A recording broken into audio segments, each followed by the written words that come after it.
రైతులకు సంబంధించిన అంశాల మీద చాలా ఇబ్బందులు ఉన్నాయి. చొక్క భూములు 10,000 మంది రైతులకు సంబంధించి భూములు రిజిస్ట్రేషన్ కావచ్చు. దాని తర్వాత ఇప్పుడు ధాన్యం కొనుగోలు విషయంలో కూడా వైసీపీ ఎక్స్ఎమ్మెల్యే గారు మాట్లాడుతూ ఉన్నారు చాలా అంశాల్లో. మరి దాని మీద మీ ఇది ఎంతవరకు చిత్తశుద్ధి వివరిస్తున్నారు కూటమి ప్రభుత్వం? లాస్ట్ గవర్నమెంట్లో కూడా ఈ చాలా స్కామ్లు జరిగినాయి. ఈ చొక్క భూములు 22 ఈ చొక్క భూముల మీద చాలా స్కామ్లు జరిగినాయి, చాలా ఫ్రాడ్లు కూడా జరిగినాయని మనం విన్నాం.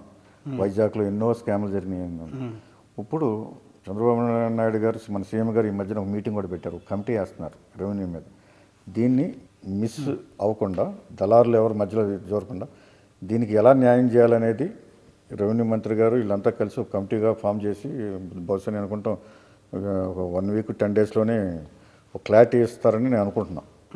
ఆ రైతులు ఆ సమస్య కూడా సాల్వ్ చేస్తారని చెప్పి నా కామన్ ఫ్రెండ్ ద్వారా తెలిసింది నాకు. ఓకే, అది ఆల్రెడీ నోటీస్లో జరుగుతుంది. నోటీస్లో ఉంది. ధాన్యం కొనుగోలు విషయంలో ఎలా ఉంది మీ? చూడండి, కొంతమంది ఏంటంటే రేటు తగ్గి ఏదో తేమ శాతం ఏదో చెప్పారంటున్నారు కానీ రైతుకి దగ్గరికి వచ్చి కొని 24 అవర్స్లో డబ్బులు వేయటం గత చరిత్రలు ఎప్పుడైనా చూసారా?